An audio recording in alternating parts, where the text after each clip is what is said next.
எனதருமை ஜெம்சியின் குடும்ப உறவுகளை தெளிவாக பார்த்துங்க. இங்கே பாருமா, ஹாய் சொல்லு. ஸோ பவுனம்மாவும் நானும் கிளம்பியாச்சு. உங்களது பேர் ஆதரவை தொடர்ந்து நிறுத்தியே வச்சிருக்கிறேன்னு கேள்வி கேட்ட பரதேசிக நியாயமாக கேட்டவங்களுக்கு நான் நியாயமாக பதில் சொல்கிறேன். அந்த நக்கலாக கேட்டவங்களுக்கு சொல்கிறேன், ஏன்டா ஊரை ஏமாற்றி பிழைக்கிற நீயே நல்லா இருக்கிறப்போ நேர்மையாக பிழைக்கிற நாங்கள் நல்லா இருக்க மாட்டோமாடா. நல்லவங்க ஜெயிக்கிறதுக்கு கொஞ்சம் லேட் ஆகும், ஆனால் அது வந்ததுன்னு வையே உங்களை எல்லாம் தூக்கி சாப்பிட்ற அளவுக்கு இருக்குது. வேடிக்கை பாரு நீ. இது ஒன்று மட்டும் இல்லை, இது பவுனம்மாவுடைய கார் மக்களை, இது என்னோடய கார் இல்லை. ஸோ என்னோடய கார் அங்கே நிற்கிது. Okay, omni.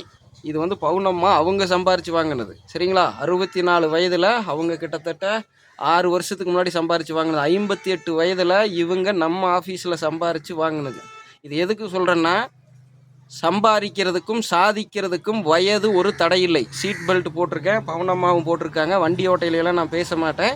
வேறு யாராச்சும் வீடியோ எடுத்தால் அப்புறம் எடுத்து வச்சுட்டு வேணால் வாய்ஸ் ஓவர் பண்ணிக்கலாம். ஸோ இதெல்லாம் டிப்ஸு, நோட் பண்ணிக்கங்க. சீட் பெல்ட் அணிந்து வண்டி ஓட்டுங்க, வாகனங்களை கரெக்டாக பராமரிங்க, சரிங்களா? பேசிட்டு வண்டி ஓட்டாதீங்க. பேசுகிறதா இருந்தால் ஓரம் நிறுத்தி பேசிட்டு அப்புறம் வண்டி எடுத்துகிட்டு போங்க.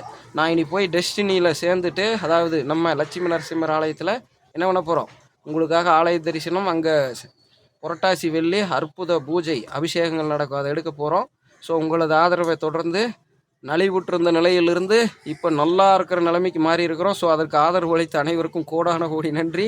எப்படி டி ராஜேந்தர் மாதிரி பட்டாசா வருது இல்லைங்களா, அவரும் ஒரு இன்ஸ்பிரேஷன் தான் நம்மளுக்கு. ஓகே, ஸோ ரொம்ப நேரம் எடுக்க வேண்டாம், வெயில் வேறு பட்டை கிளப்பிட்டு இருக்குது. ப்ரோ வைட்டமின் டி வாங்குகிற டைமிங் தான், ஸோ ஒன்றும் தப்பு இல்லை.